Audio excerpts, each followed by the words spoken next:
طاعة توفيق طاعة همزة يا مانت فإجابة همزة সন্তান মাকে টাইনা দুধ খাবে এই শক্তি তো সন্তানের কিন্তু সন্তানের যখন দুধ খাওয়ার সময় আসে মাকে যখন পাশে পাইতে মন চায় তখন ওর একটা অস্ত্র আছে ওয়া ওয়া কইরা কান্না শুরু করে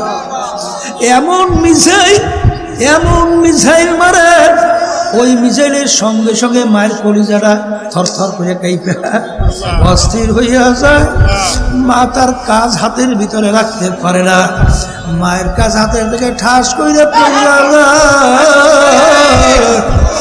দৌড় দিয়া যাইয়া বাচ্চাকে ধরে তামাম গায়ে পায়খানা প্রস্রাবে ভরা বাচ্চাকে মারা কুড়া গুলো ফালায় না পানিতেও ফালায় না ধোয়াইয়া পোষাইয়া কোলের ভিতরে জায়গা দেয় আর বলে বাচ্চারে আমি তোমাকে কষ্ট দিছি বাজান তুমি আর কাঁদো না ঠিক মা সন্তানকে যত মায়া করে তার সে শত হাজার কোটি গুণ বেশি মায়া করে আমার মালিক বান্দা বান্দিকে যখন শেখ সাদি রহমাতুল্লাহ আলাইহি দিল থেকে ভাইঙ্গা তো চোখের পানি ছাইরা নিজে আল্লাহর কাছে সুপর্দ কইরা যখন বলে মালিক আমার দুর্দশা দেখো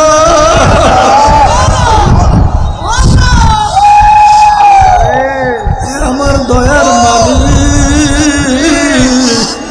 আমি তো অসহায় হইয়া পড়ছি তুমি একটু আমার দিকে তাকাও দয়া করে নফসে আম্মারার জিনজির থেকে তুমি আমাকে মুক্তি দান করো তখন আমার মালিক বলেন হায় মান আতানি ইয়ামশি আতাইতুহু হারওয়ালা হে আমার বান্দা বান্দি তুই যখন আমাকে পাওয়ার জন্য তুই যখন হাইটা হাইটা রওনা করলি আমি রহমতের দরিয়া জোশ মাইরা আমি মালিক তোর অস্থির তোর কান্না আমি সহ্য করতে পারি না আমার রহমত দৌড় দৌড়িয়া যায় তোকে চাই না আমার কুদরতে কোলের ভিতরে জায়গা না দিয়া পারি না এই জন্য আমার বাগানদেরকে বলবো পর্দানে মা বোনদেরকে বলবো আজকে দুনিয়ায় বাজানরা যে কোনো কাজ করার জন্য কষ্ট করা লাগে বাজান পুরস্কৃত হওয়ার জন্য কষ্ট করা লাগে আর কিয়ামতের ময়দানে আমার মালিক মানুষগুলোকে দুইটা ভাগে ভাগ করবে আরে যারা বেহেশতে মালিকের পুরস্কৃত জায়গা শান্তির জায়গা বেহেশতে যাইতে চাও তাদের দুনিয়ায় থাকা অবস্থায় কষ্ট করা লাগবে নামাজ পড়ায় কষ্ট রোজা রাখায় কষ্ট পর্দা করায় কষ্ট হারাম হালাল তমিজ পার্থক্য কইরা খাওয়া চলা কষ্ট মিথ্যা থেকে বাঁচা কষ্ট জুলুম থেকে বাঁচা কষ্ট ঘুষ থেকে বাঁচা কষ্ট সুদ থেকে বাঁচা কষ্ট বাঁচানরে সাদাবাজি থেকে বাঁচা বড় কষ্ট মিথ্যা বলা থেকে বাঁচা বড় কষ্ট কিন্তু এই কষ্টের পথ অবলম্বন কইরা যদি তুমি আর আমি আল্লাহর ফজল করমে আল্লাহর উপরে তাওয়াক্কুল কইরা রাস্তায় পারি জমাতে পারি আমার মালিক তো বড় দয়ার আমার মালিক তো বড় মায়া যখন বান্দা বান্দি আমার মালিককে পাওয়ার জন্য হিসাবাই আসিরা হে বান্দা বান্দি কি নিয়ে আসছো মালিক আপনি যেরকম চলার জন্য বলছেন সাধ্য অনুযায়ী চেষ্টা করছি মালিক বান্দা বান্দি তোর অবস্থা তো আমি জানি যা যা যা যাও যা তোকে আমি মাফ কইরা সিরেস্তে শান্তির জায়গা বেহেশত দান করলো আল্লাহ আমার জন্য আমাদের সবার জন্য খবর করে না আমার ভাইদেরকে বলবো এই দেল তৈরি করার জন্য 5টা ঔষধ সকাল সন্ধ্যা আমার মালিককে নিয়ে একটু বৈশা আমার মালিককে স্মরণ করা লাগবে যদি যে আল্লাহর বান্দা বান্দে সকাল সন্ধ্যায় বৈশে আমার মালিককে স্মরণ করে আমার মালিক বলে আনা জালিসুল মালাকারণে যেই বান্দা বান্দি আমাকে নিয়ে আমার জিকির করে আমি কুদরতি ভাবে ওই জাকিরের সঙ্গে বৈশা যাই। মালিক যেই বান্দা বান্দির সঙ্গে কুদরতি ভাবে বসে ওই বান্দা বান্দি আর কোনো চিন্তা থাকে না। আমার মালিকই সেই বান্দা বান্দি জিম্মাদার হইয়া যায়। লাইন শাকারতুম লাযীদান্নাকুম ওয়া লাইন কাফারতুম ইন্না আযাবি লাশাদীদ। আল্লাহ রাব্বুল আলামিন বলেন, হে আমার বান্দা বান্দিরা, আমার পক্ষ থেকে নেয়ামত পাওয়ার পরে নেয়ামতের শুকরিয়া আদায় করো। যদি নেয়ামতের শুকরিয়া আদায় করো আমি তোমাদের উপরে নেয়ামত আরো বাড়ায়া দেব। শুকরিয়া আদায় না করলে নেয়ামত তো বাড়ানো হবেই না, বরঞ্চ শক্ত আযাব তোমাদের উপরে চাপাই দেবে।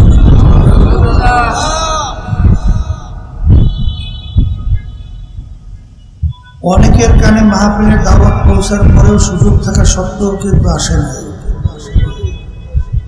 আবার তালাশ করলে দেখবেন বহু দূর থেকে কষ্ট স্বীকার করে আমার অনেক ভাইরা মাহফিলে পাগলের মতো ছুটে চলে আসে।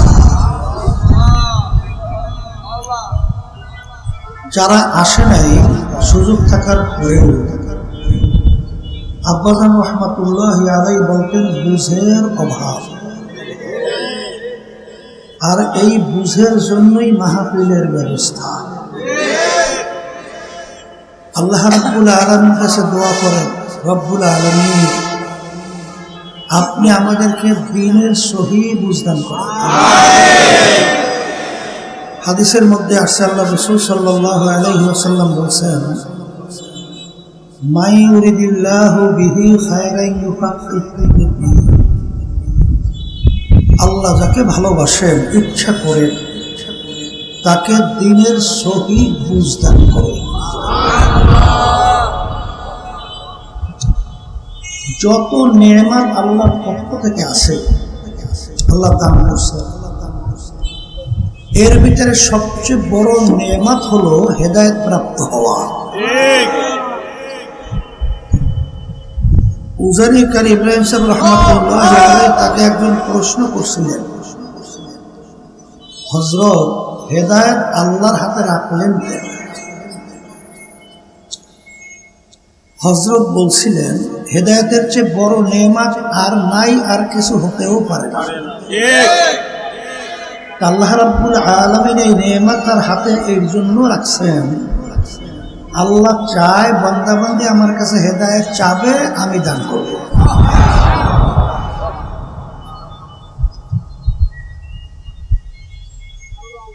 আমি বলছিলাম যারা মাহফিলে আসে নাই সুযোগ থাকার পরেও বুঝের অভাব। এখন বুঝের অভাব বুঝবে কারা? যারা মানুষ। আর সুরাতে মানুষ দুই চারটা আবু জাহাল বা সাহেব আবুল হাব মার্কা, এরা কিন্তু বুঝবে না। আল্লাহর হাবিবের সে সাল্লাল্লাহু আলাইহি ওয়াসাল্লামের চেয়ে বড় ওয়াইজি, বড় দাওয়াত দেওয়া, বড় বুজুর্গ, বড় ওলি, গাউস, কুতুব, দ্বিতীয় আল্লাহ হাবিব সাহেব দ্বিতীয় তো আর বড় আছে? আল্লাহ রাসূল সাল্লাল্লাহু আলাইহি ওয়াসাল্লাম তার চাচা আবু জাহল সহ আবুল আহাব সহ এদেরকে কিন্তু হেদায়েত প্রাপ্ত করতে পারে না। এই জন্য মানুষের সুরাত আকৃতি হইলেই কিন্তু মানুষ হওয়া যায় না। মানুষ বলা হয় যার কলম নামক যে একটা পার্স, ওই পার্স যখন ভালো হয়ে যায় তখন ওই মানুষটাই সৃষ্টির ভিতরে শ্রেষ্ঠ হয়ে যায়।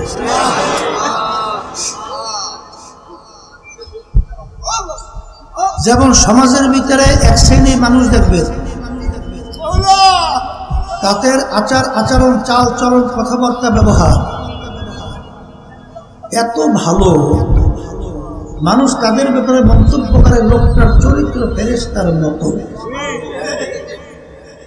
আবার এক শ্রেণীর মানুষ দেখবেন তাদের আচার আচরণ চাল চলন আমল আখলাক চরিত্র এত খারাপ, মানুষ মন্তব্য করে লোকটার চরিত্র কুকুরের চেয়েও খারাপ। যেই লোকটার ব্যাপারে বলছিল লোকটার চরিত্র ফেরেশতার মতো, আর যার ব্যাপারে বলছিল কুকুরের চেয়েও খারাপ, বাহ্যিক দৃষ্টিতে মানুষের অঙ্গ প্রত্যঙ্গের দিক থেকে কোনো কিন্তু পার্থক্য দেখাতে পারবে না।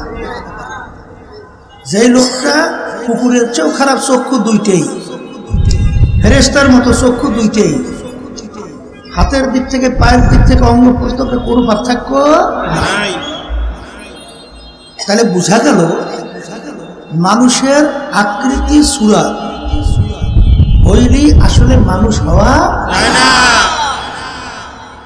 তাহলে মানুষ হওয়ার জন্য একটা উদাহরণ, ওমর রাদিয়াল্লাহু তাআলা আনহু প্রথম অবস্থায় কাফেরদের অন্তর্ভুক্ত ছিল। কাফেরদের ভিতরে মিটিং হয়েছিল, আল্লাহর হাবিব সাল্লাল্লাহু আলাইহি ওয়াসাল্লাম তার মাথা মুবারক কে কাইটে নিয়ে আসতে পারবে না, কেউ সাহস পায় নাই। ওমর ফারুক রাদিয়াল্লাহু তাআলা খাপ থেকে তরবারি বের করে দাঁড়ায় গেছিল, আমি পারবো। 100 লাখ উট পুরস্কারের বিনিময় ওমর রাদিয়াল্লাহু তাআলা তরবারি নিয়ে যায়।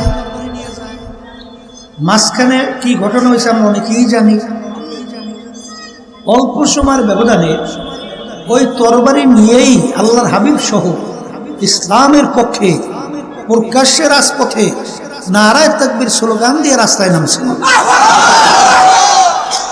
এখন বলেন তো, একটু আগে যে আল্লাহ রাসূল সাল্লাল্লাহু আলাইহি ওয়াসাল্লামকে কতল করতে রওনা করছিল, পরবর্তীতে যে ইসলামের পক্ষে আল্লাহর হাবিবের সঙ্গে নিয়ে রাস্তায় নামছিল, বাহ্যিক কোন অঙ্গ প্রত্যঙ্গ পার্থক্য হয়েছে?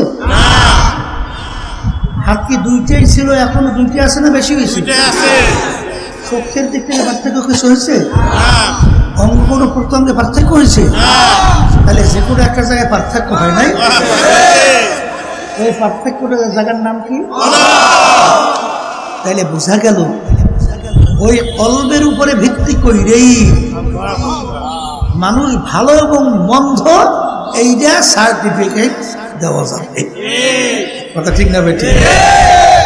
আর আল্লাহ রাব্বুল আলামিন কুরআনুল কারীমের মধ্যে তার বেহেশত স্থায়ী শান্তির জায়গা মেহমানখানা, সেখানে কাদেরকে জায়গা দেবে আল্লাহ বলতেছেন, ইল্লা মান আতাল্লাহা বিকলবিন সালিম। ভালো পরিষ্কার পরিচ্ছন্ন কলব ছাড়া আমার পবিত্র জায়গা বেহেশতের ভিতরে জায়গা হবে না। আমি বলছি না, আল্লাহ বলছেন। আল্লাহ রাব্বুল আলামিন কুরআনুল কারীমের বিভিন্ন সূরার ভিতরে বিভিন্ন জায়গায় আত্মশুদ্ধির ব্যাপারে, কলবের ব্যাপারে গুরুত্ব সহকারে কসম করিয়া প্রায় 11টার মতো কসম এক সূরার মধ্যে, قد أفلح من زكاها وقد خاب من دساها।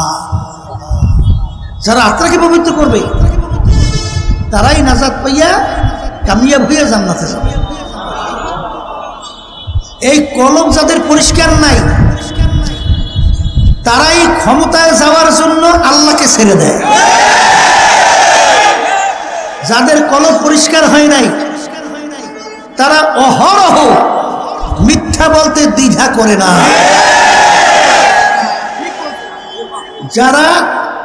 যাদের কলব খারাপ হয়ে যায় তাদের লঘু থেকে আকিমুদ্দিন উঠাইতেও চিন্তা করে না।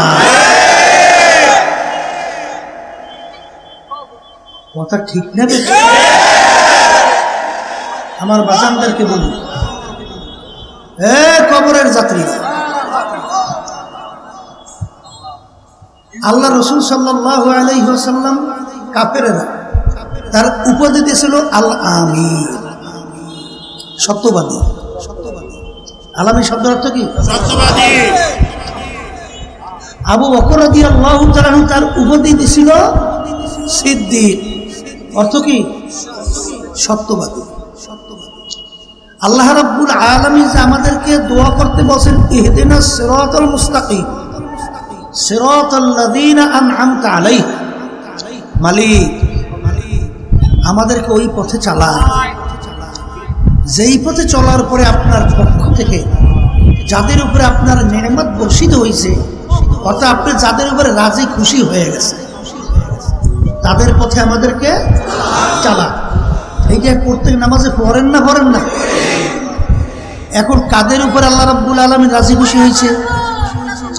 আল্লাহ রাব্বুল আলামিন অন্য আয়াতের ভিতরে বলেন, মিনান নাবিয়িনা ওয়াস সিদ্দিকিনা ওয়াস শুহাদাই ওয়াস সালিহিন ওয়া হাসুনা উলাইকা রাফিকা। এখানে আল্লাহ রাব্বুল আলামিন বলেন আল্লাহ রাজি খুশি হয়েছে নবী রাসূলদের উপরে। বলেন দ্বিতীয় হলো সিদ্দিকিন। সিদ্দিকির অর্থ কি? বলেন সত্যবাদীদের উপরে। বলেন তাইলে কি পাইলাম? আল্লাহ হাবিব সাল্লাল্লাহু আলাইহি ওয়াসাল্লাম উপাধি পায়, লকব পায় আল আমিন, সত্যবাদী। আবু বকর রাদিয়াল্লাহু তাআলা উপাধি পায় সত্যবাদী। আল্লাহ রাব্বুল আলামিন রাজি খুশি সত্যবাদী। আল্লাহ রাব্বুল আলামিন হুকুম করেন ওয়া কুনু মা'আস সাদিকিন, তোমরা সত্যবাদীদের সঙ্গে স্পর্শে যাও, তাদের দলভুক্ত হইয়া চলো, তাদের সোহবাত অবলম্বন করো। কে হুকুম করছে? তাইলে বোঝা গেল সব জায়গায় ভাই সত্যবাদী। আর যারা নাকি ইসলামের নামে নাম দিয়া পা হইতে মাথা পর্যন্ত বলতে গেলে মিথ্যা, তাহলে বুঝতে হবে এরা আল্লাহর হাবিবের উম্মতের দলভুক্ত না, এরা সিদ্দিকিনদের দলভুক্ত না। এদের সঙ্গে যারা সম্পর্ক রাখবে আল্লাহর হুকুমের বিরুদ্ধাচরণ করছে। আল কিযবু ইউহলিক, হাদিসের মধ্যে আসছে মিথ্যাবাদী ধ্বংসপ্রাপ্ত। আপনাদের কাছে একটা কথা জিজ্ঞেস করি, যারা মিথ্যা বলে তাদের সাক্ষী গ্রহণযোগ্য? হ্যাঁ, দুনিয়ার দিক থেকেও না, ইসলামের দিক থেকেও না। যাদের থেকে একবার মিথ্যা প্রমাণিত হয় তার সাক্ষী গ্রহণযোগ্য না। যার থেকে একবার মিথ্যা প্রমাণিত হয় তার থেকে হাদিস রয়াত করলে গ্রহণ করা জায়েজ আছে? তাহলে তার হাদিস বর্ণনা করা সহি নাই, জায়েজ নাই, গ্রহণ করা যাবে না। ঠিক না ভুল বলছি? এই জন্য আমার বাজানদেরকে বলবো, পর্দা আলে মা বোনরা যারা শুনতেছেন, এই কলব ভালো না হওয়ার কারণে আজকে আমরা কি দেখি যে দুনিয়ার মোহ, ক্ষমতার মোহ, সম্মানের মোহ, অর্থের মোহের কারণে আল্লাহকে ছেড়ে দেয়। আমরা ইতিহাস পড়ে কি পাই? ইব্রাহিম বিন আদহাম রহমাতুল্লাহি আলাইহি বলকের বাদশাহী ছাড়ছিল, এত আরাম, এত আয়েশ, এত সম্মান, এত কিছুর পরে বাদশাহী ছেড়ে দিয়া এই লাকড়ি টানার দায়িত্ব পালন করে, এই ময়লা টানার দায়িত্ব পালন করে। কাকে পাওয়ার জন্য? বলেন আল্লাহকে পাওয়ার জন্য। বলেন সাহাবায়ে কেরামরা বাড়িঘর ছাড়ছিল, আত্মীয় স্বজন ছাড়ছিল, এমনকি স্ত্রী বাচ্চা ছাড়ছিল, এই আরাম আয়েশ ছাইরা পেটের ক্ষুধায় পাথর পর্যন্ত পেটে বাঁধছিল, রৌদ্রের ভিতরে পুইরা চামড়া কালো হয়ে গেছিল। এই যে সব কিছু করলো, কষ্ট করলো, কাকে পাওয়ার জন্য? আর আজকে বর্তমানে এক শ্রেণী দেখা যায় ক্ষমতায় পাওয়ার জন্য, ক্ষমতায় যাওয়ার জন্য আল্লাহকে ছেড়ে দেয়।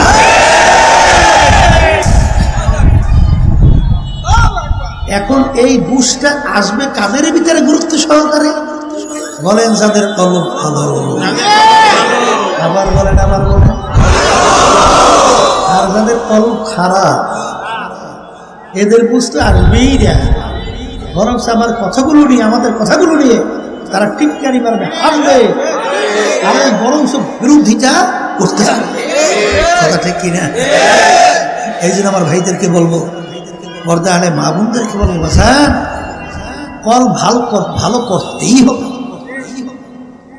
নালে কিন্তু আমার আব্বাজান রহমতুল্লাহি আলাইহি উদাহরণ দিয়ে বলতেন, কি বলতেন, নতুন দুলা মেয়া, নতুন জামাই,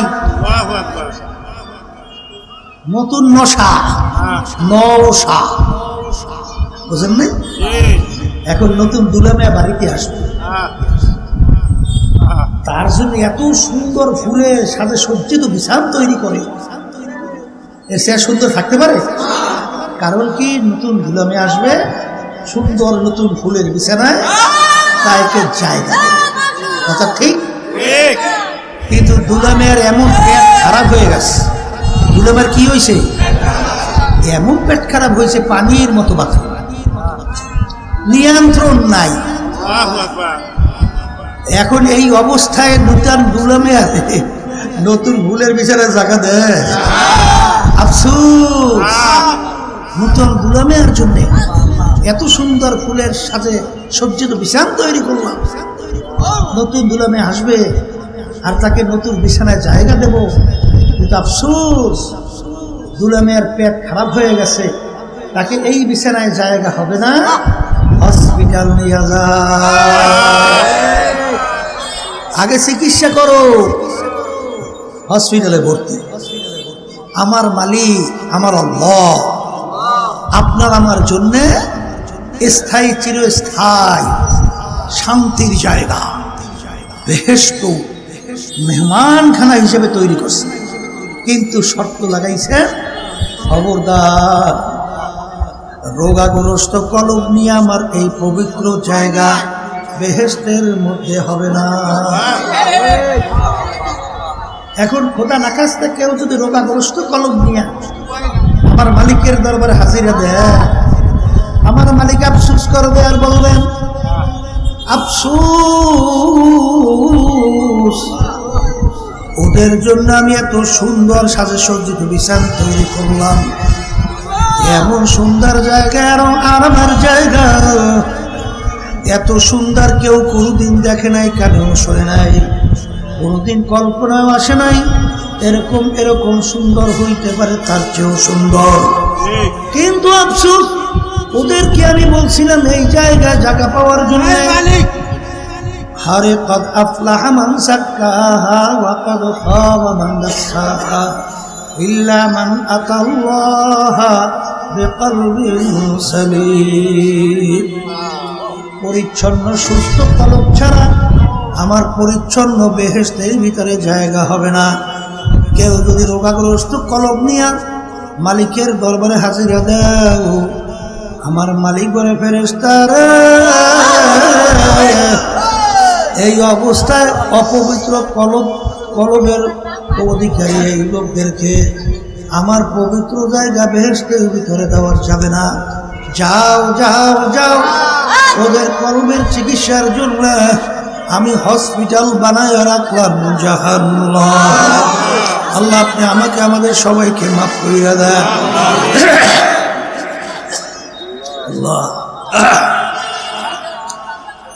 এই কলবের রোগ কি কি ভালো করতে হইবে? হ্যাঁ, বলে উল্লেখযোগ্য 10 রোগ। বড় রোগের নাম বলে তাকাব্বুরি, হ্যাঁ, হিংসা, রিয়া, অজব, হব্বেজা হব্বে মাল, রাগ, গিবা শেখায় সহ এই বিভিন্ন ধরনের এই রোগগুলো কলবের উল্লেখযোগ্য রোগ। এই রোগগুলো যখন দূর করবে তখনই ওই মানুষটাকে ফেরেশতার চেয়েও সম্মানিত হয়ে যাবে। এই যাদের এই কলব ভালো হয়েছিল তাদের আব্বাজান রহমতুল্লাহি আলাইহি বলতেন, এই আম যদি পাকে ওর বাহিরে কিন্তু রং ধরে। হ্যাঁ, এই আম যদি পাকে, বলে হুজুর এক মধ্যে সোরা রং, এই কথা বলা হয়, সোরা রং না আম আছে, সোরা রং বাহ্যিকভাবে নিজানবে পাকছে, কিন্তু ভিতরে পাকার পরে ওর বাহিরে কিন্তু একটা আলাদা পরিবর্তন হয়। দেখলে বোঝা যায় যে ও পোক্ত হয়েছে। কথা ঠিক কিনা? তাই তোমার ভিতরে আত্মশুদ্ধি যদি আসে, তোমার বাহ্যিকভাবে তার রং ধরবে।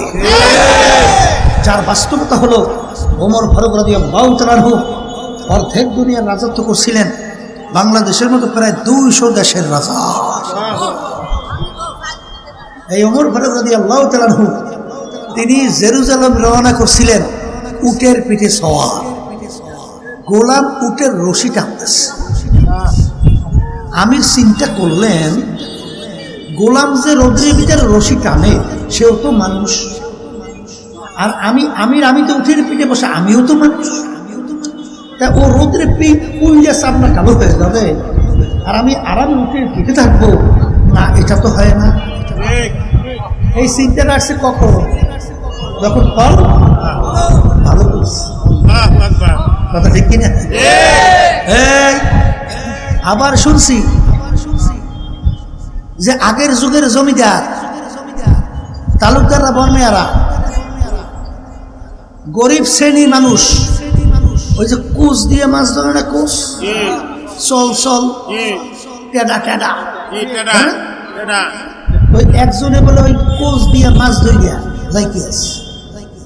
এখন ওই জমিদার ডাক দিছে তালুকদার বর্মেয়া, এদিকে আস। বলে এই মাছটা কেমনে ধরছো? বলে টেডা মাইয়া। বলে কিভাবে টেডা মাইয়া? বলে পানির ভিতরে সাপ্লাই দিয়েছে তখন টেডা মাইয়া। কত পানি বইতে না নামার বলে সাঁতরা, ওই ওর টেডা মাছ। মানুষের যে তিনি গোলামকে হুকুম করলেন, গোলাম তুমি উটের পিঠে ওঠো, আমি উটের রশি টানব। আমির অর্ধেক দুনিয়ার রাজত্ব করে গেছে, সে উটের রশি টানবে আর গোলাম উটের পিঠে বসা থাকবে। হায় হায়, গোলাম বলতেছে আমির এটা কি কইলে হয়? আমি হুকুম করছি, করতে হবে। গোলাম উটের পিঠে উঠছে, আমির উটের রশি টানবে। আবার কিছুক্ষণ পর আমির উটের পিঠে, গোলাম রশি টানে। পালাক করবে। এক পর্যায়ে যখন জেরুজালেম পৌঁছল, তখন আল্লাহর কুদরত, রশি টানার পালা করলো আমিরুল মুমিনিনের। পালা পালা। এখন লোকজন তো অভ্যর্থনার জন্য অপেক্ষায় আছে। আর নতুন এলাকায় আমিরকে সবাই চেনেও, এখন অভ্যর্থনার জন্য যখন উঠের কাছে গেল, গোলাম উটের ভিতর থেকে ডাক দিয়ে বলে আমির না, আমির উটের রশি টানছে। এই অবস্থা হয় কখন? বলেন যখন কল। কথা ঠিক কিনা? এই যাদের কল ভালো হয়, সে একটা পিপিলিকেও অনর্থক কষ্ট দেয় না। যার কল ভালো হয় সে অনর্থক একটা গাছের ডাল ছেড়ে না। যার কল ভালো হয় সে কথার মাধ্যমে একটা মানুষকে কষ্ট দেয় না, একটা পশুকে কষ্ট দেয় না। কথা ঠিক কিনা? এই জন্য কল ভালো করা লাগবে না? ভালো করবে না শুয়ে শুয়ে নাকতে মাথায় নিয়ে ঘুমাইনি, ভালো হয় না? চেষ্টা করা লাগবে। আবার বলেন না কেমন চেষ্টা? হায় হায়। রজা নামিন জেহাদিল আসগর ইলা জেহাদিল আকবার। আল্লাহ হাবিব সাল্লাল্লাহু আলাইহি ওয়াসাল্লাম বলেন, সাহাবারা ছোট যুদ্ধের থেকে বড় যুদ্ধের দিকে রওনা করলাম। সাহাবায়ে কেরাম বলে, আল্লাহর রাসূল সাল্লাল্লাহু আলাইহি ওয়াসাল্লাম এখন মাত্র যুদ্ধ করে আসলাম, এর চেয়ে আবার বড় যুদ্ধ কোনটা? আল্লাহর হাবিব সাল্লাল্লাহু আলাইহি ওয়াসাল্লাম বলেন, নফসের সঙ্গে জিহাদ করা এর চেয়ে বড় যুদ্ধ। নফসের সঙ্গে জিহাদ করা, আবার বলে জিহাদ করা, এর চেয়ে বড় যুদ্ধ। এই জন্যই আল্লাহর কুতুবেরা আমাদের নাম রাখছে মুজাহিদ। নাম রাখছেন কি? বলেন না। এই জন্য মুজাহিদ কমিটি নীতিমালার ভিতরে লেখা আছে, সার্বক্ষণিক শয়তান এবং নফসের বিরুদ্ধে জিহাদ। কথা ঠিক কিনা? কিতাবের ভিতরে আছে মান আরাফা নাফসাহু ফাকাদ আরাফা রাব্বা। সে নিজের নফসের পরিচয় লাভ করতে পারছে, সেই আল্লাহকেও পাইয়া পরিচয় লাভ করতে পারবে। কথা ঠিক কিনা? হে আল্লাহর বান্দারা, আল্লাহর ওলিদের ইতিহাস পড়েন। খালি দরবেশ হইতেছেন, বুজুর্গ হইতেছেন, আরে বুজুর্গের ইতিহাস পড়েন, আল্লাহর ওলিদের ইতিহাস পড়েন, সাহাবায়ে কেরামদের ইতিহাস পড়েন, এরপর বুজুর্গ হইতে। এই জন্য তো আল্লাহর ওলিরা খালি দোয়া করত, বুজুর্গে কি হামকো জরুরত, বুজুর্গে কি নেহি হামকো জরুরত, গোলাম আপনা বানালে খোদায়া। আমার দয়ার মালিক, আমার দরবেশি বুজুর্গি কোনো দরকার নাই, দয়া মায়া করে আপনি আমাকে আপনার গোলাম হিসেবে কবুল করে না। আল্লাহুম্মা আমিন। কিসের দরবেশি আর কিসের বুজুর্গ? হ্যাঁ, আল্লাহর কাছে বান্দা হওয়ার চেষ্টা করি, আল্লাহর কাছে বান্দি হওয়ার চেষ্টা করি। কারণ আল্লাহ রাব্বুল আলামিন আবদিয়াতের দরজা সবচেয়ে বড়। আল্লাহ রাব্বুল আলামিন তার রাসূলের উপরে যে আবদুহু ওয়া রাসূলুহু, আগে আমার বান্দা এরপরে আমার রাসূল। কথা ঠিক কি না? এই জন্য কি করা লাগবে? বলেন মুজাহাদা করা লাগবে। আবার বলেন মুজাহাদা করতে হলে একটা নিয়ম অনুযায়ী করতে হয়। কথা ঠিক কিনা? এই ডাক্তাররা চিকিৎসা করে, প্রেসক্রিপশন করে, কি প্র্যাকটিক্যাল, তাদের এই ইন্টারনি আছে না, 1 বছর প্র্যাকটিক্যাল। কারণ আসলে কোন রোগটা কি ঔষধ কিভাবে ডোজ দিলে রোগটা ভালো হবে, এই জন্য তারা ওই থিওরি অনুযায়ী পরীক্ষা করিয়ে করিয়ে এরপরে ওই রোগ অনুযায়ী প্রেসক্রিপশন করে। আল্লাহর ওলিয়া মানুষ হওয়ার জন্য, কলকে ভালো করার জন্য কোন কোন পদ্ধতিতে কিভাবে মুজাহাদা করতে হবে তারা কইরা, যখন নাকি ওইটা তারা আল্লাহর রহমতে ফল ভালো পাইছে, তখনই তারা আল্লাহর অন্য বান্দা বান্দীদেরকে এই ফলটা শুনাইয়া এই লাইনে মুজাহাদার জন্য আপনাকে আমাকে প্রেসক্রিপশন করছে। কথা ঠিক কিনা? সব জায়গায় চালাকি চলে না, কত জায়গায় ইঞ্জিনিয়ারিং বুদ্ধি চলে না। যদি ইঞ্জিনিয়ারিং বুদ্ধি করতে যান তাহলে কিন্তু আপনি ফেল করবেন। ফেল কি করবে? ফেল করবেন। আমাদের উদ্দেশ্য কি? কল ভালো করা, ইমান নির্বাচন করা, আমল বাড়ানো, চোখে পানি নিয়ে কলম নরম কইরা মালিকের হুকুম নবীর তরিকা অনুযায়ী সইয়া কবরে যাওয়া। এখন আমাদের এই কাজটা করতে হইল। কোন প্রেসক্রিপশন অবলম্বন করলে আমাকে বাধা দেওয়া না রোগগুলো ভালো হবে, যেই পথে চলতে আমাদের রোগ বাধা দেয়, সেই শত্রুদেরকে পরাস্ত করতে পারবো, তখনই সেই পথ ধরে আমাদের হাঁটতে হবে, দলাদলি বুঝে টুঝি না। কথা ঠিক কিনা? গ্রামে একটা কথা আছে, ডাক্তার দেখাবার পরে এখন অনেকদের মতো ডাক্তার দেখাইছে, প্রেসক্রিপশন করছে, ঔষধ খায়। এখন জিজ্ঞেস করে একজন, কে তোমার রোগী কেমন আছে? বলে রোগী কেমন আছে কি বলবো, আগে তো বাইরে যাইয়া মানে বাথরুমটা সারতে পারতাম, এখন একেবারে বিছানে। উন্নতি হয়েছে না অবনতি হয়েছে? তাইলে আপনি পীরের কাছে যাইবেন, যে কোনো মুরব্বীর কাছে যাইবেন, যাওয়ার পরে আপনার যে রোগগুলো সারার কথা সেগুলো নাশাই যায়, বরঞ্চ আরো অবনতি হয়। তাহলে সেই ডাক্তারের কাছে কোনো পাগলও যায়। এই জন্য আব্বাজান বলতেন না, যারা চরমনাইতে আসেন, যারা চরমনাইতে আসেন 100 ভোগ 200 ভোগ 300 ভোগ নেওয়ার পরেও যদি আপনাদের কোনো পরিবর্তন না আসে, তাহলে বুঝতে হবে আমি ডাক্তারের মাধ্যমে আপনার রোগ ভালো হবে না, আপনারা এখান থেকে যান, আর একজন ডাক্তারের পরামর্শ নেন। কারণ কবরে যদি পরিচয় দেন আমি সরমনের মুরিদ, আমাদের কবরে যাইতে হইবে কলব পরিষ্কার কইরা, নেক আমল বাড়াইয়া, আল্লাহর খাস বান্দাবান্দি হইয়া, আল্লাহর হাবিবের নবীর তরিকা অনুযায়ী চইলা তারপর কবরে যাওয়া লাগবে। কবরে কিন্তু কোনো দলাদল নেই, বলেন নাই নাই।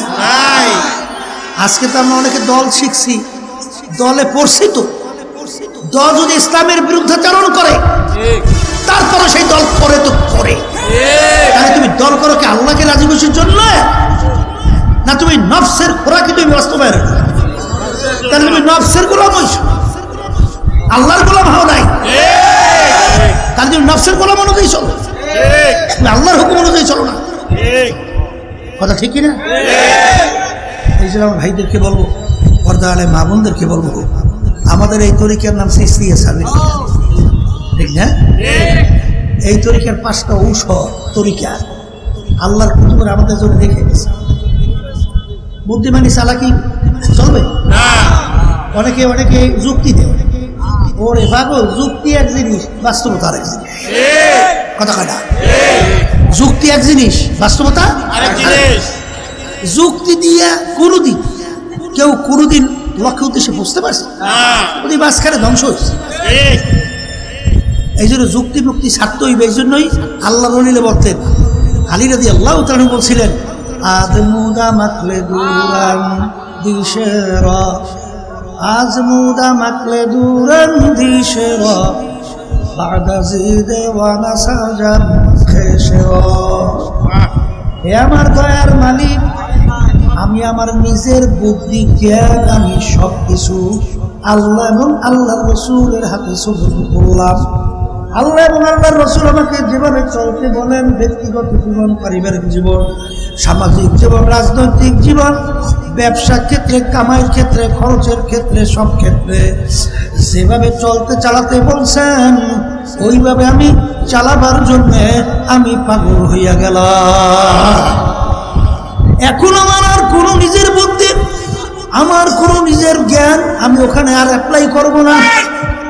আল্লাহ এবং আল্লাহর রাসূল আমাকে যেভাবে বলছেন ওইভাবে চলার নামই হলো মুসলমান। মুসলমানি দুয়াদ করলাম নেহাদান, নানে খুদ বাদস্তে খা জাতাদা।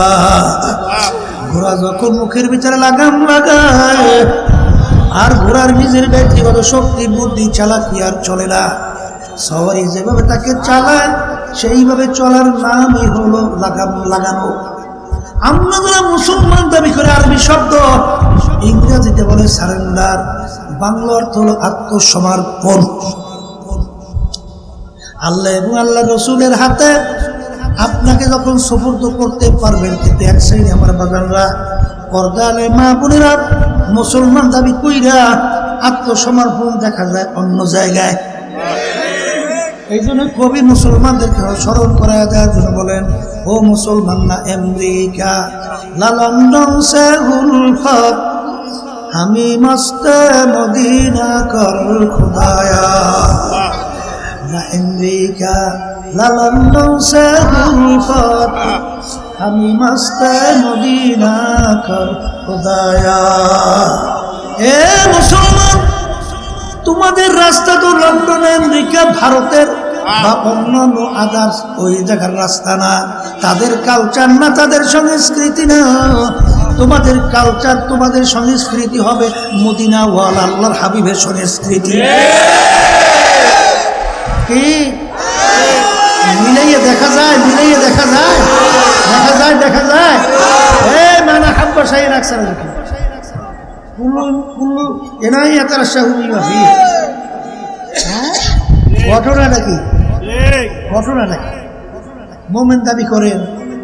ওদিকে আল্লাহ রাসূল সাল্লাল্লাহু আলাইহি ওয়াসাল্লাম ওমর রাদিয়াল্লাহু তাআলা বলেছেন, এই ওমর রাদিয়াল্লাহু তাআলা বলে যায়, আল্লাহ রাসূল সাল্লাল্লাহু আলাইহি ওয়াসাল্লাম, আমি সব কিছু চিন্তা ভাবনা করে দেখছি, সব জিনিসের চেয়ে আপনাকে আমি বেশি মহব্বত করতে পারছি, কিন্তু আল্লাহ হাবিব, আমি আমার নিজের জানের চেয়ে আপনাকে আমি বেশি মহব্বত করতে এখনো পারি না। আল্লাহ রাসূল সাল্লাল্লাহু আলাইহি ওয়াসাল্লাম ধমক দিয়ে সুরে বলেন, ওমর, যতক্ষণ পর্যন্ত তুমি আমাকে তোমার নিজের জানের চেয়ে, জীবনের চেয়ে বেশি মহব্বত করতে পারবে না, কামিল মুমিন হতে পারবে না। ধমকের সঙ্গে সে ওমর রাদিয়াল্লাহু তাআলা বলেন, আল্লাহ রাসূল সাল্লাল্লাহু আলাইহি ওয়াসাল্লাম, আমি খোদার কসম করে বলছি, এখন আমি আমার নিজের জানের চেয়েও আপনাকে আমি বেশি মহব্বত করতে পারছি। কি বুঝলেন? হ্যাঁ, এই জন্য আমার বাজানদেরকে বলবো, আসলে আমাদের চিন্তাও নাই, চেষ্টাও নাই। মুরিদ খালি নাম দেখাইলে তো হবে না বাজান, কামে না দেখাইলে মুরিদ হয়? হ্যাঁ, ওই চেষ্টা চিন্তা কি অনেকের বিচারে তো কমতে আছে, আস্তে আস্তে দেখতেছি। আল্লাহ মাফ করুক আমাকে সবাই। ওদিকে দেখেন আল্লাহর ইতিহাস বলে তারা চেষ্টা কিভাবে করছে।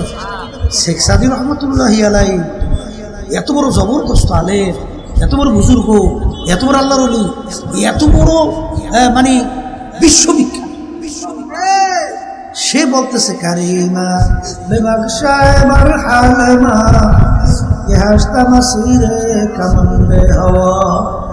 হে আমার দয়ার মালিক, তোমার রহমতের নজরে আমি শেখ সাদী তোমার বান্দার দিকে একটু তাকাও। মালিক, আমি তো নফসে আম্মার আর জিনজিরের মধ্যে, রশির মধ্যে, শিকলের মধ্যে আমি শেখ সাদী আবদ্ধ হয়ে গেছি। দয়া মায়া করে তুমি এই জিনজির থেকে আমাকে মুক্তি করো। তাআত তাওফীক তাআত হামজাতু ইয়া মানাত ফারজাবাত হামজাতু। সন্তান মাকে টাইনা দুধ খাবে, এই শক্তি তো সন্তানের নয়। কিন্তু সন্তানের যখন দুধ খাওয়ার সময় আসে, মাকে যখন পাশে পাইতে মন চায়, তখন ওর একটা অস্ত্র আছে, ওয়া ওয়া কইরা কান্না শুরু করে। এমন মিসাইল মারে, ওই মিসাইলের সঙ্গে সঙ্গে মায়ের কলিজাটা থরথর করে কাঁপে অস্থির হইয়া যায়। মা তার কাজ হাতের ভিতরে রাখতে পারে না, মায়ের কাজ হাতের থেকে ঠাস করে দৌড় দিয়া যাইয়া বাচ্চাকে ধরে, তামাম গায়ে পায়খানা প্রস্রাবে ভরা। বাচ্চাকে মারা কুড়া গুঁড়ো ফালায় না, পানিতেও ফালায় না, ধোয়াইয়া পোষাইয়া কোলের ভিতরে জায়গা দেয় আর বলে, বাচ্চারে আমি তোমাকে কষ্ট দিছি বাজান, তুমি আর কাঁদো না। ঠিক মা সন্তানকে যত মায়া করে, তার সে 100,000 কোটি গুণ বেশি মায়া করে আমার মালিক বান্দা বান্দিকে। যখন শেখ সাদী রহমাতুল্লাহ আলাইহি দিল থেকে ভাইনা দু চোখের পানি ছাইরা নিজে আল্লাহর কাছে সুফরদ কইরা যখন বলে, মালিক আমার দুর্দশা দেখো,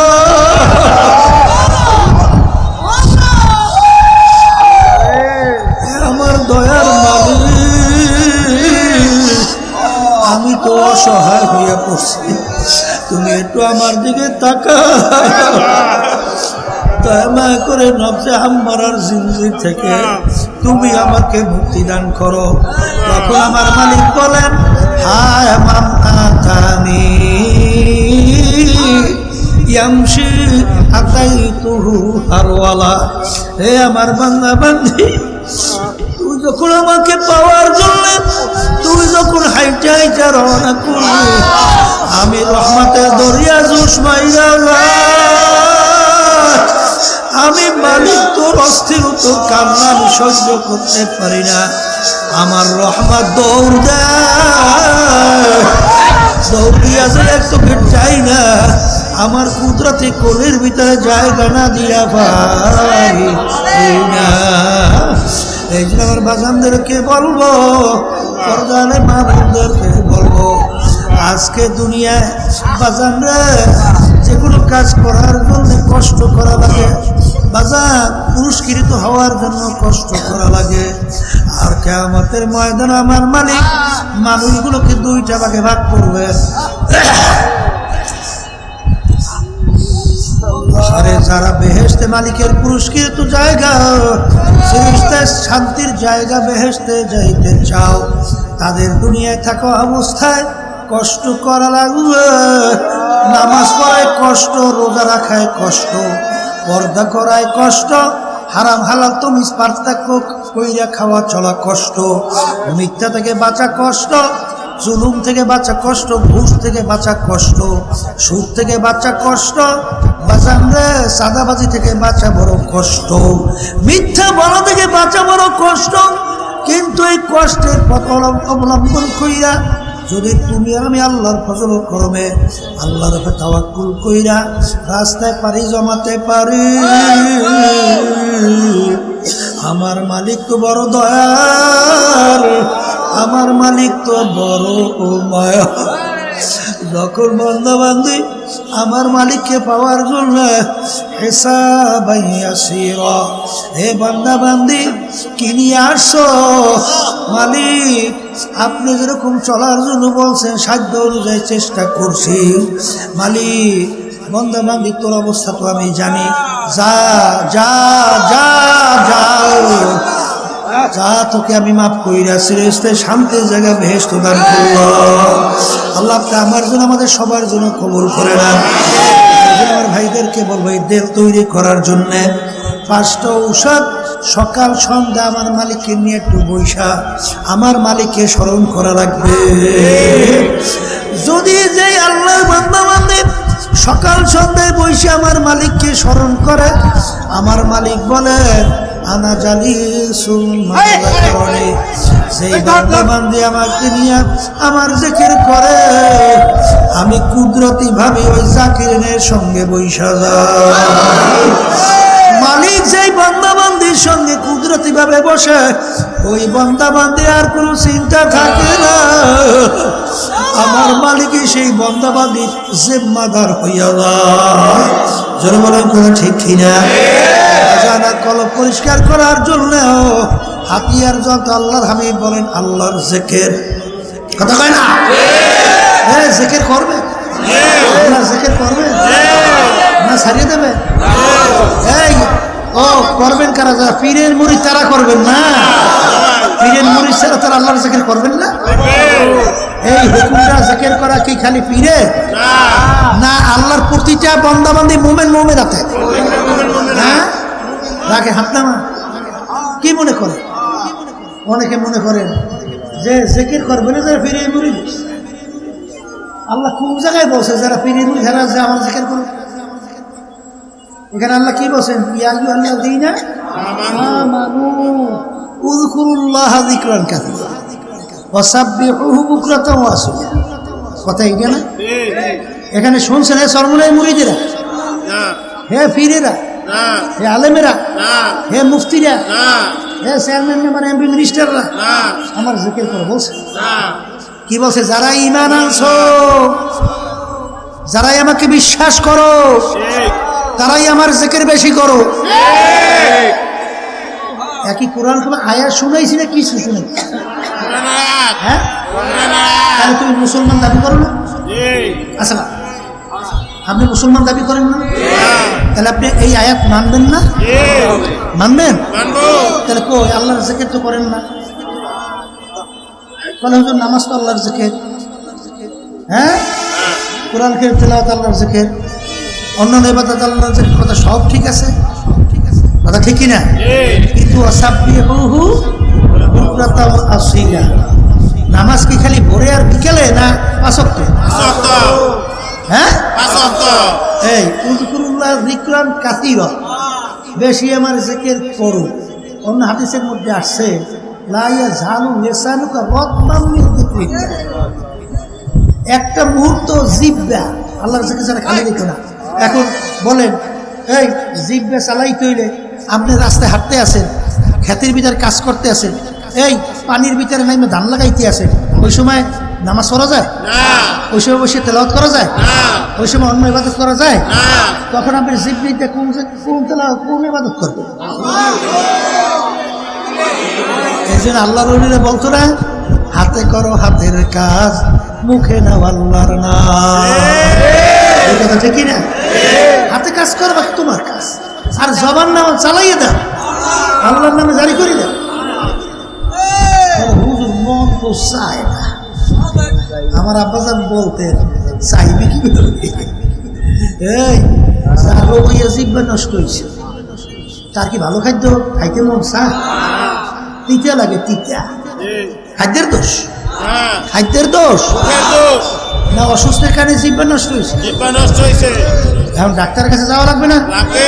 এখন কেউ যদি খামখেয়ালি করিয়া বলে যাই তোর খাদ্য তিতা, যা বাড়া। আরে ভাই আমার খাদ্য তো ভালো, তুমি কিসের তিতা বলো? আসলে ভাইজান আপনার মনে হয় অসুস্থতার কারণে জিব্বা খারাপ হয়েছে। ভাইজান আপনি খাদ্যের দোষ দিয়ে না, ডাক্তারের কাছে যান। কথা ঠিক? তোমার আমার আল্লাহর হুকুম, আল্লাহর হাবিবের তরিকা অনুযায়ী চলতে ভালো লাগে না, ইবাদত ভালো লাগে না, বুঝতে হবে এটা ইবাদতের দোষ না, নামাজের দোষ না, রোজার দোষ না, তোমার কলম খারাপ হওয়ার কারণে। এখানে কল ভালো করা লাগবে। এই জন্য কেউ শয়তানের বন্ধু বানাইয়েন না, যান আল্লাহওয়ালাদের কাছে যান, তারা হইল রুহানি ডাক্তার, তাদের কাছে প্রেসক্রিপশন স্যার, এইভাবে ঔষধ খান, দেখবেন আল্লাহ অল্প সময়ের ব্যবধানে দেখবেন। আগে নামাজ পড়তে তো ভালো লাগে না, জীবনে বসে সেজা দেয়, এমন হুশ থাকতে নামাজ ছাড়তে পারে না। এরকম ঘটনা বাংলাদেশে হাজার হাজার লক্ষ লক্ষ আছে না? আছে না? এই জন্য আমার বাচ্চাদের কি বলবো, পর্দারে মা বোনরা যারা শুনতেছেন শোনেন, আজকে মাতুব্বারি টাকার গরম, ক্ষমতার গরম, দলের গরম, বংশের গরম, শিক্ষার গরম, সব চলবে, অসুবিধা নাই। কিন্তু কবরে কিন্তু একা, কবরে কি একা? ওখানে দল আছে, দলের নেতারা আছে, নেত্রীরা আছে, টাকা ক্ষমতা, তাহলে ওখানে পথ চলবেন কেন? কেমনে চলবে? এই জন্যই পুঁজি গুছাইয়া তারপর কবরে যাওয়া লাগবে। আল্লাহ রহমতে চেষ্টা করতে রাজি আছি না? আল্লাহ আমাকে আমাদের সবাইকে তৌফিক দান করেন।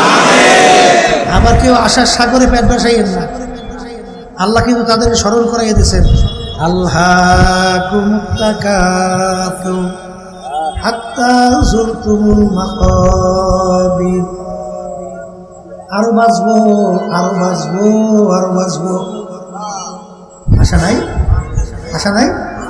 আমি প্রায় সময় উদাহরণ দিয়ে বলি যে আমি যখন সরমনি ইউনিয়নে চেয়ারম্যান ছিলাম তখন আমার সঙ্গে মেম্বারই করছিল। তো একদিন আমি এক জায়গায় বসা, মেম্বার সাহেব আমার কাছে আসে দেখা করল। ওদিকে আল্লাহর মধ্যে স্টক করিয়া একটা সাইড লাগিয়ে গেছে, মানে এত অসুস্থ, মানে ঠিক মতো হাঁটতে আমার কাছে আসতে খুব কষ্ট হয়েছে। তাই সে সালাম দিচ্ছে, দেখা হয়েছে। তখন আমাকে বলতেছে, হুজুর আমার জন্য তো দোয়া করে। কি দোয়া? বলে হুজুর সামনে তো মেম্বারের নির্বাচন আসতে আছে, হুজুর আমি শেষবারের মতো আমি একটু লোকজনের কাছে একটু যাইয়া আবার একটু দোয়া চাইয়া দেখি আমি একটু মেম্বার হইতে পারি কিনা। এমন এই কথা আমি শুই না, এমন না পারি হাসতে, না পারি কাঁদতে। আফসুস, আল্লাহর মধ্যে ঠিক মতো হাঁটতে পারে না, এত অসুস্থ। এরপরও তার অনেক আশা, সে মেম্বার হবে। কয়েকদিন পরেই শুনি আল্লাহর বান্দা। তাই যারা নাকি আশার সাগরে প্যাট বাসাইয়া সাঁতরাই গেছে, এদেরকে আল্লাহ স্মরণ করাই দিতেছে, আল্লাহকুমুত তাকাতুর হাত্তা যুরতুমুল মাকাবির। যারা এই আশার সাগরে ভাসো, এমন একটা সময় তোমার জন্য অপেক্ষা করতেছে, আশা তোমার আশাই থাকবে, আশা আর বাস্তবায়িত হবে না। এরপরে ঘোষণা হইতে থাকবে, অমুকে আর দুনিয়াতে না। কথা ঠিক না? ঠিক। এই যে জুলাই 24, এই 18 তারিখ আমাদের যে এই বাইতুল মুখে উত্তর গেটে যে গুলি পড়ল, আজকে প্রোগ্রাম গেল, কত লোক দেখলাম রাস্তার ভিতরে ঘিরে বেরিয়ে গেছে। আশরাফুল মাখলুকাত পরিবেশ, যুবক যুবক ছেলেরা উঠতি বয়সে সন্তান, ওরা বুঝছিল যে এই দুনিয়ার আলোতে থেকে চিরতরে মিঠে যাবে, বুঝছিল? বুঝে নাই? তাহলে আপনার বুঝ আছে কার কার যে আপনি একের বুড়ো হইয়া দান্দা হইয়া 100 বছর বয়স হইয়া এরপর মরবেন, এরকম আশা আছে কার কার? নাই নাই। তা যদি না থাকে তাহলে কবর একটু চিন্তা ভাবনা করে সোজা হয়ে যাওয়া লাগবে না? কথা ঠিকই না? এখন সোজা হইবেন কেমনে? আমাদের কলবের রোগ দূর করতে হবে, নেক আমল বাড়াতে হবে, ইমানকে নির্ভেজাল করতে হবে। ইমান নির্ভেজাল কিভাবে হয়, কলব কিভাবে পরিষ্কার হয়, নেক আমল কিভাবে বাড়ে, এটা আমাদের জানতে হবে। এরপরে আমাদের আল্লাহর হুকুম আকুমা সাদিকিন বন্ধের সংস্পর্শে যেতে হবে, তাদের পরামর্শ অনুযায়ী আমাদের জীবনকে চালাতে হবে। যারাই আল্লাহর রহমতে চালায় তারাই আল্লাহর রহমতে দেখা যায় দিনের দিন তাদের নেকের পাল্লা ভারী হওয়ার পথ আল্লাহর মতে পরিষ্কার। আর যারা চালাকি করে, আশায় থাকে আল্লাহ মাফ করুন, কোনো বিপদ যেন না হয়। এই জন্য আমার ভাইদেরকে বলবো, পর্দা আলে মামুনদেরকে বলবো, আমি বুঝের জন্য আপনাদের সামনে যে কোরআন কারীমের শুরু আয়াত তেলাওয়াত করছিলাম, যারা জ্ঞানী, যাদের আকল আল্লাহ দান করছেন, যারা বুঝদার, তারা চিন্তা করবে কোরআন কারীম 1900 বছর আগে নাজিল হইল। আল্লাহর হাবিব ছিলেন দুনিয়ার দিক থেকে এই উম্মি, সেই কোরআন কারীমের শুরুতে চ্যালেঞ্জ দেওয়া আয়াত, যালিকাল কিতাব লা রাইবা ফি। এত আবিষ্কারের যুগেও কেউ কোরআন কারীম দিয়ে একটা ভুল বের করতে পারে নাই, বরঞ্চ যারাই নাকি রিসার্চ করে তারাই কিন্তু কালিমা পইয়া ইসলামের পথ ধইরা আখিরাতের চিন্তায় মগ্ন হয়। কথা ঠিক কিনা? এরপরেও যারা নাকি মাতুব্বারি চালাকি করে ঘোরেন, তাদেরকে শুনেই রেখে যায় ওই কবিতা, ফাসাও ফাতার ইদিন কাশাফাল গুবার আফারাসুন তাহতার জুলকা আম হিমারু। হে বড় লোক আমার বাবারা, হে ক্ষমতা সম্পূর্ণ আমার বাবারা, হে বড় বংশের আমার বাবারা, হে বড় শিক্ষিত আমার বাবারা, পর্দার মা বোনেরা, হে ধনী আমার বাবারা,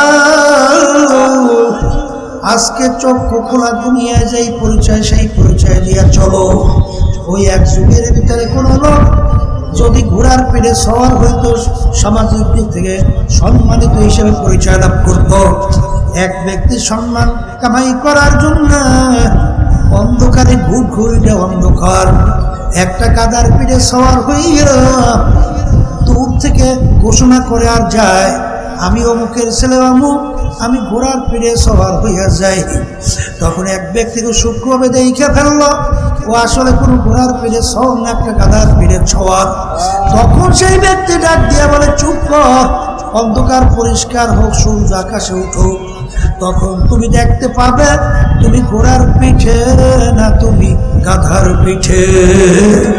আজকে চক্ষু খোলা দুনিয়ায় অনেকে আমরা অনেকে পরিচয় দিয়া চলি, কিন্তু যেদিন তোমার আমার চোখের থেকে হায়াতের বেড়া পার হইয়া যাবে, যখন চিরতরে চক্ষু বন্ধ, তখন তুমি দেখতে পাবে তুমি কি অমুক প্রমুখ সমুখ না খোদা না কাজ থাকতাম জাহান্নামের কয়েদি। ফাসা ফাতারা ইদিন কাশাফাল গুবার আফারাসুন তাহতা রাজুলিকা আম হিমারু। আমার মালিক বড় দয়া, বড় মায়া। আমার মালিকের কাছে দোয়া করো, রব্বানা লা তুযিগ কুলুবানা বা'দা ইয হাদাইতানা ওয়া হাব লানা মিন লাদুনকা রাহমা ইন্নাকা আনতাল ওয়াহ্হাব। মালিক, আপনি আমাকে হেদায়েত নসিব করার পরে গুমরাহ কইরেন না। আল্লাহ, আপনি আমাকে হেদায়েত নসিব করার পরে গুমরাহ কইরেন না। আমার দয়ার মালিক, হেদায়েত নসিব করার পরে দয়া না করে গুমরাহ কইরেন না। আমার মালিক কিন্তু বান্দা বান্দি বাজার শুধু বাহ্যিক আমলের দিকে শুধু তাকায়া থাকে না। আমার মালিক ইন্নাল্লাহা লা ইয়ানজুরু ইলা সুওয়ারিকুম وأعمالكم ولكن ينظر إلى نياتكم وقلوبكم أو كما قال عليه الصلاة والسلام আল্লাহর হাবিব বলেন আল্লাহ রাব্বুল আলামিন শুধু বান্দা-বান্দির বাহ্যিক আমলের দিকে তাকায়া থাকে না, আমার মালিক বান্দা-বান্দির কলবের দিকে তাকায়া থাকে। এই জন্য বাজানদেরকে বলবো, বাজান আজকে দুনিয়ার মধ্যে একটু পেটে ব্যথা করলে সহ্য করা যায় না, মাথা ব্যথা করলে সহ্য করা যায় না, একটু গরম সহ্য করা যায় না, ঠান্ডা সহ্য করা যায় না, একটা পিটার সহ্য করা যায় না। আল্লাহর হাবিব বলেন যদি নাফরমান হইয়া কবরে যায় জাহান্নামের আগুন এসে কবর হইরা যাবে। আল্লাহ আপনি আমাকে আমাদের সবাইকে মাফ করেন। আল্লাহ হাবিব বলেন আমার উম্মতেরা কোন কোন নাফরমানের কবরের মধ্যে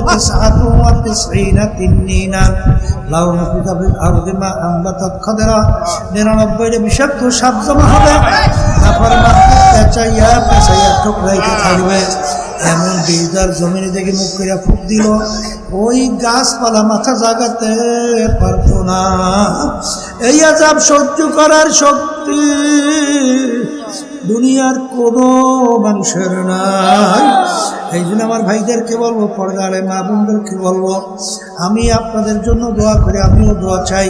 মালিক যেন কালবে সালিম নিয়া ইমানকে নির্বাচন করে চোখের পানি নিয়া কলম নরম কইরা মালিকের পাগল হইয়া আল্লাহর হাবিবের তরিকা অনুযায়ী চইরা তারপর দুনিয়া থেকে বিদায় নিয়ে কবরে যাওয়ার তৌফিক দান করেন। আল্লাহুম্মা আমিন।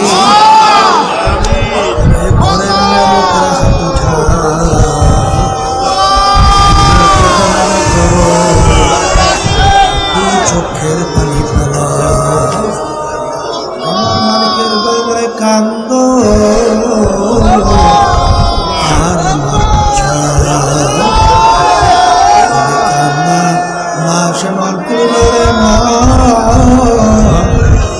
একদিন এই ঘরের দরজা দিয়া নতুন বউ হয়ে বসলারে কত মেয়ে লোকে শরবত খাওয়াইল, কত মেয়ে লোকে বাতাস করল, একটা দিন আসবে এই ঘরের দরজা দিয়া মরা লাশ হইয়া ছেলে কান্দে মামা করে কান্দে মামা করে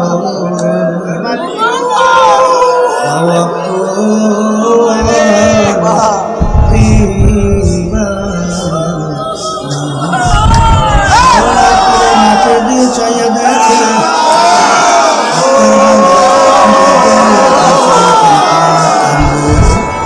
আমাদের ছেলেও মরে না, মেয়েও মরে না,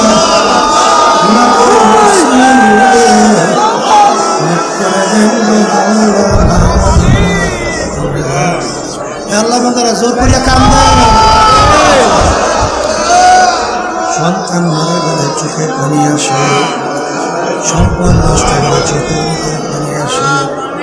তোমার আমার গুনার কারণে জাহান্নামের আগুন জ্বলছে, জাহান্নামের আগুন চোখের পানি ছাড়া কান্দা হবে। আল্লাহ আমাদের আম্মা আব্বা কেউ শুয়ে রয়েছে, সবার কবরকে বেহেশতের বাগান বানায় দাও। সুবহান রাব্বিকা রাব্বিল ইজ্জাতি আম্মা ইয়াসিফুন ওয়া সালামুন আলাল মুরসালিন আলহামদুলিল্লাহি রাব্বিল আলামিন। কেউ উঠছেন না,